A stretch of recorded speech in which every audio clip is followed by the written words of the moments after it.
తిరుమలలోని శ్రీ కుమారధార తీర్థం ముక్కోటిని వైభవంగా నిర్వహించారు టీటీడీ అధికారులు. కుమారధార తీర్థం తిరుమల కొండల్లో శ్రీవారి ఆలయానికి వాయువ్య దిశలో సుమారు 10 కిలోమీటర్ల దూరంలో ఉంటుంది. మాఘ పౌర్ణమి నాడు ఈ తీర్థంలో పవిత్ర స్నానం పరమపుణ్యప్రదమని అంటారు పండితులు. కుమారస్వామి ఇక్కడే శ్రీవారి అష్టాక్షర మంత్రాన్ని జపిస్తూ తపస్సు చేసిన కారణంగానే ఈ తీర్థానికి కుమారధార తీర్థమన్న పేరు వచ్చిందట. తిరుమల కొండల్లో కుమారధార తీర్థంకు వెళ్లే మార్గంలో తారకాసురుడనే రాక్షసుడిని చంపిన తరువాత విష్ణువు తపస్సు చేసిన ప్రదేశం కుమారధార తీర్థమని నమ్ముతారు. తనకు బ్రహ్మహత్య పాతకం నుండి విముక్తి పొందడానికి ఈ తీర్థంలో స్నానం ఆచరించాడని కథనం. విష్ణు భక్తుడు కొండలలో దారి తప్పి ధ్యానం చేయడం ప్రారంభించాడని కూడా నమ్ముతారు. విష్ణువు తన ముందు ప్రత్యక్షమై ఈ చెరువులో స్నానం చేయమని కోరాడు.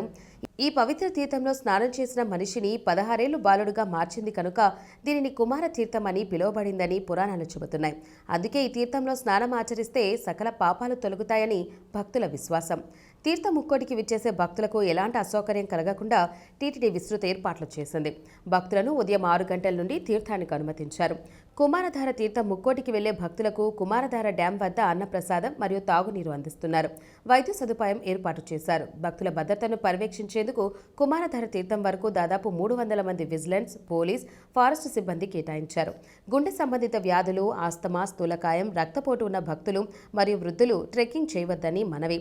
మధ్యాహ్నం 12 గంటల తర్వాత పాప వినాశనం నుండి కుమారధార తీర్థ ప్రవేశ మార్గాన్ని మూసివేశారు.